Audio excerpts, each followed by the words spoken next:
조디야, 네가 몽골어를 구사한다는 거 진짜 멋진 일이야. 근데 네가 영어를 하면 더 넓은 세상에 더 쉽게 다가갈 수 있을 거야. 그 친구의 그 한마디로.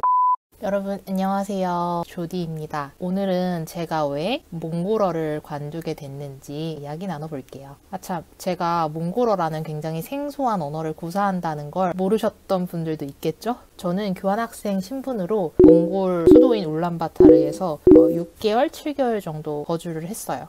그곳에 거주하면서 몽골어를 자연스럽게 배웠고요. 정말 모르고 가니까 머리에 든 게 없으니까 채울 수 있는 공간이 엄청나잖아요. 그래서 막 그냥 한 번 보는 거, 한 번 듣는 거를 그냥 머릿속에 이렇게 우겨넣었던 것 같아요. 쉽게 흡수가 좀 빨랐죠. 몽골어 실력이 진짜 순식간에 향상됐어요. 이후에는 한국에 돌아와서 여성가족부 몽골어 통역요원으로도 활동을 했어요. 그게 한 10년 전 일이에요. 그때는 제가 몽골어에 대해서 자신감도 엄청 넘쳤고, 제가 이 말하면 좀 그런데 몽골어를 잘하기도 했습니다. 근데 몽골어를 아예 안 쓴 지 한 7년, 6년이 넘은 것 같아요. 그래서 저는 지금 몽골어를 못해요. 언어라는 게 원래 자주 사용해야 되는 거잖아요. 그 실력이 유지되려면 진짜 매일매일 사용하는 게 가장 좋아요. 제가 왜 이렇게 됐을까요? 몽골어를 관두게 된 첫 번째 이유는 사용할 수 있는 범위가 작았습니다. 한정적이었고 비전이라고 할까요? 그게 많이 보이지 않았어요. 최근에 울란바타르 수도에 우리나라 공기업 지사 몇 개가 세워졌다는 걸로 알고 있는데, 저 때만 하더라도 그런 게 전혀 없었고, 몽골어를 할 줄 아는 사람들이 취업할 수 있는 곳은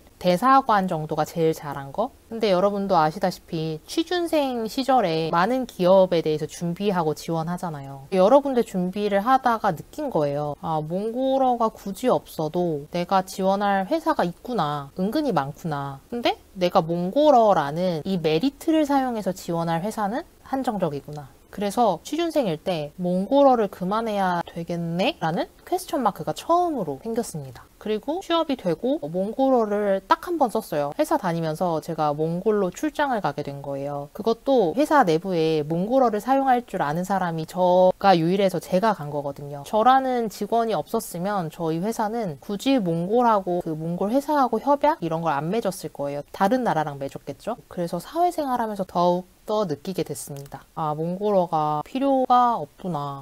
이러면서 사용량도 자연스레 줄었고요. 노출되는 환경하고 범위가 넓었다면 저는 여전히 몽골어를 사용하고 있었을 겁니다. 두 번째는 정말 하고 싶은 일과 몽골어와 연결고리가 뭔가 없었어요. 끊어진 선이라고 해야 되나요? 이거를 제가 이렇게 붙잡고 있었던 형상? 당시에 그러니까 제가 몽골어를 꽤 잘했었을 때 솔직히 말해서 영어보다 몽골어가 편했어요. 이런 저를 보고 저의 네덜란드 친구인 여스 씨가 이런 말을 했었어요. 조디야, 네가 몽골어를 구사한다는 거 진짜 멋진 일이야. 근데 네가 영어를 하면 더 넓은 세상에 더 쉽게 다가갈 수 있을 거야. 그 친구의 그 한마디로 진짜 많은 생각을 하게 됐어요. 또 당시에 제가 좋아하던 일들이 여행, 해외 뮤지션 공연 기획, 그 당시 제가 좋아하던 일들은 몽골어를 그냥 못해도 할 수 있는 일들이었고 오히려 영어가 더 필요했었죠. 이러한 연유로 자연스레 몽골어와 멀어지게 됐습니다. 세 번째는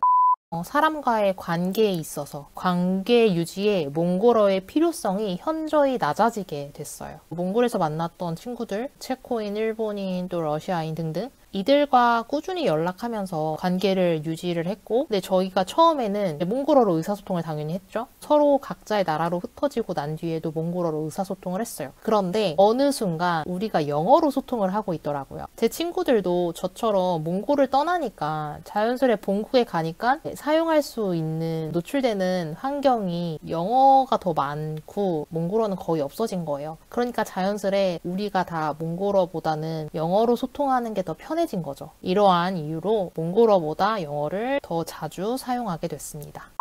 그럼에도 불구하고 굉장히 중요한데요. 몽골에는 정말 많은 추억이 있습니다. 딱 오늘 기점으로 과거의 어느 순간으로 돌아가고 싶어? 라고 누군가 물어본다면, 물론 지금은 다른 순간이긴 하지만 한 2, 3년 전까지 하더라도 늘 그랬어요. 몽골 그 시절로 돌아가고 싶다고. 그만큼 몽골에서의 그런 추억들, 그 시절은 저한테 굉장히 소중해서 몽골어를 사용은 하진 않지만 그 몽골의 기억이 굉장히 저한테는 의미가 엄청납니다. 특히 기억에 남는 거는 몽골 겨울 날씨가 보통 마이너스 15도, 마이너스 30도 그 사이를 웃돌아요. 그렇게 추운데 우리가 본국으로 다들 돌아가기 전에 다 같이 겨울에 여행을 갔어요. 사막으로 여행을 갔는데 사막이 얼마나 춥겠어요. 추운데 또 몽골 전통 가옥 있잖아요.